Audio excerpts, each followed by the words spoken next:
Hello everyone, how you folks doing? My name is Armando.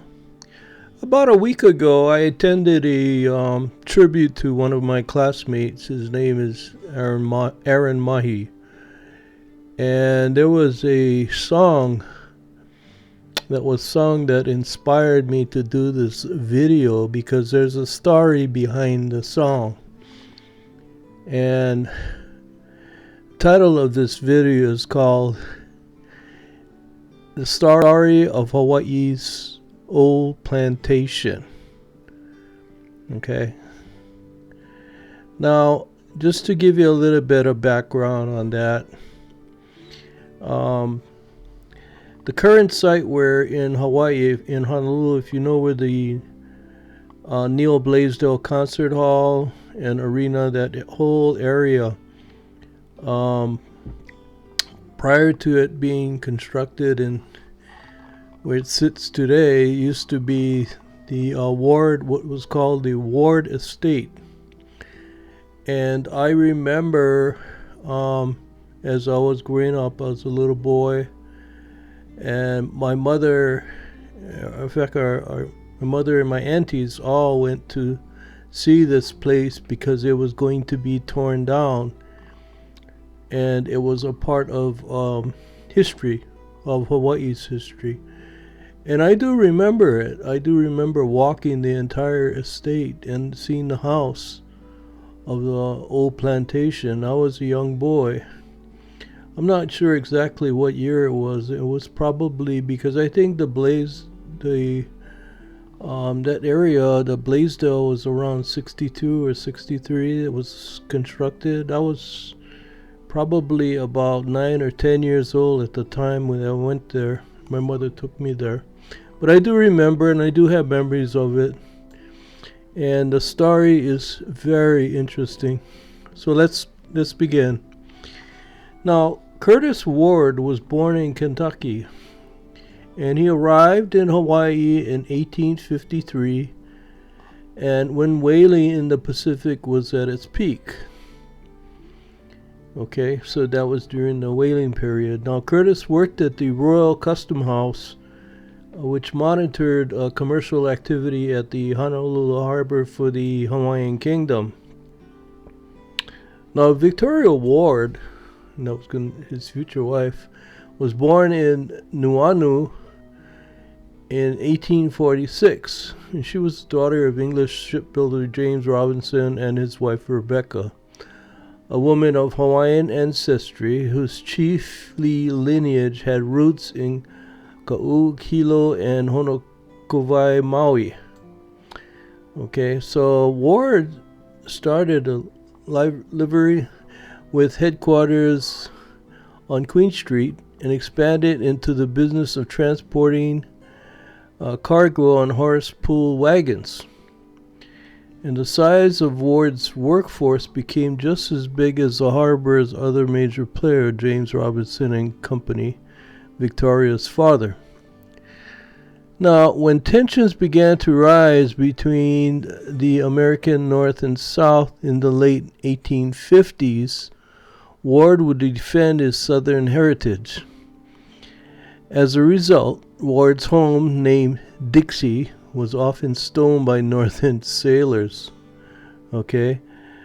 Now, Curtis and Victoria married in 1865. And for many years, they made their home near Honolulu Harbor on property presently occupied by the Davies Pacific Center. Okay, so that's where they first said. That's in downtown Honolulu. 7 daughters. They had 7 daughters were born during these years. Mary Elizabeth, Kulamanu, May, Aine, Lucy, Kathleen, and Lani. Okay. My sister's name was Lani, by the way.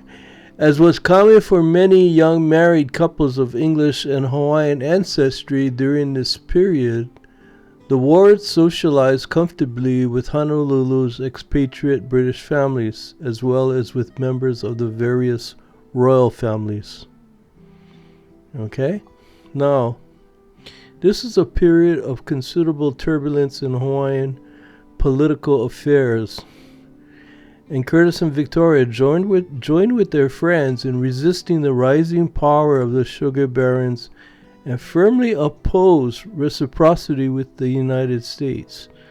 And that was, if you remember, during that period, King Kalakaua, the Reciprocity Treaty, which gave exclusive rights for Pearl Harbor for the United States. In return, the sugar was tariff-free.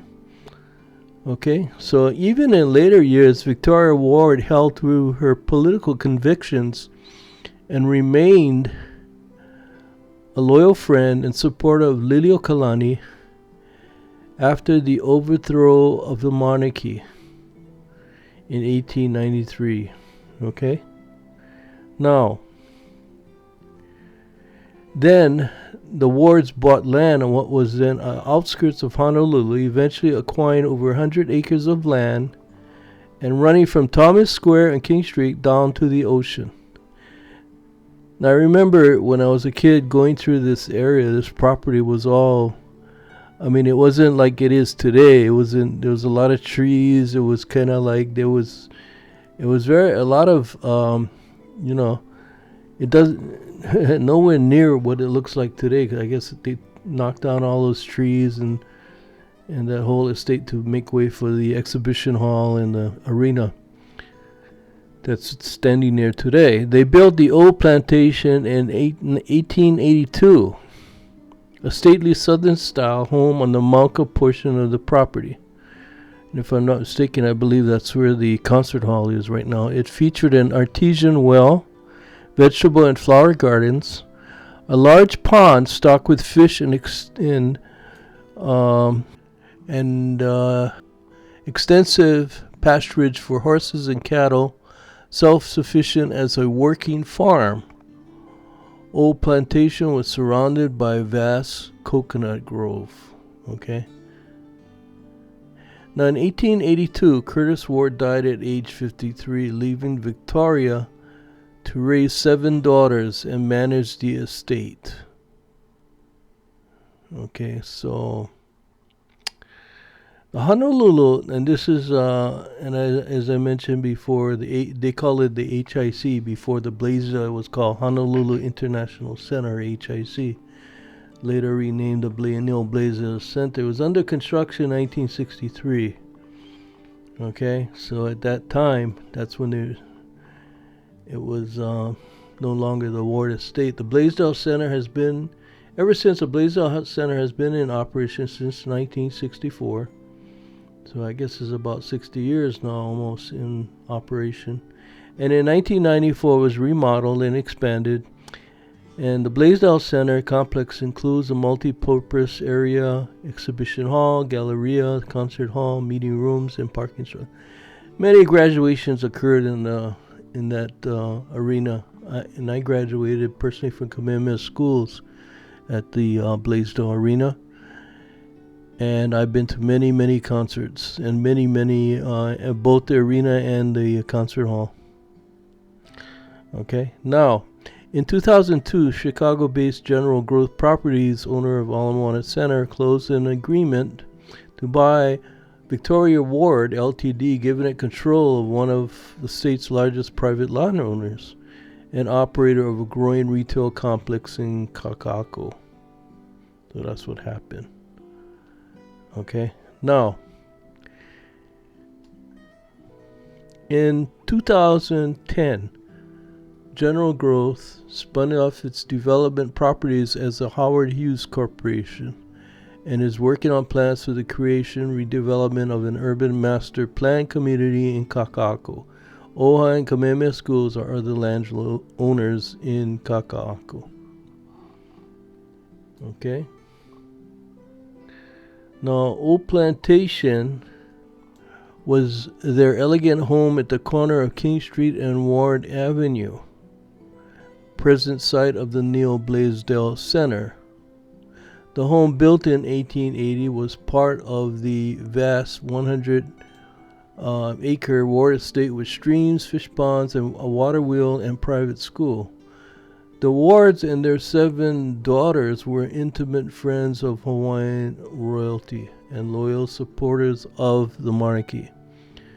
When the last of the reclusive Ward sisters living at Old Plantation died in 1858, the city and county of Honolulu purchased the Mauka section of the estate for more than $2 million. Okay, so that was in 1958. At that time, I was 5 years old. And then, well, anyway, that's the story of the Ward estate. Showing pictures of now a lot of. I'm gonna now at this time. I'm going to show you the. I'll let you listen to the song "Old Plantation." Okay, now the words of the song is by Mary Jane Montano, music by David Nape. So, and I'm going to show a picture of Mary Jane Montano and the Ward estate and let you listen to the song. It's a very interesting story, folks, and the song is a beautiful song. I hope you enjoyed this video. Mahalo for watching, and ahui ho.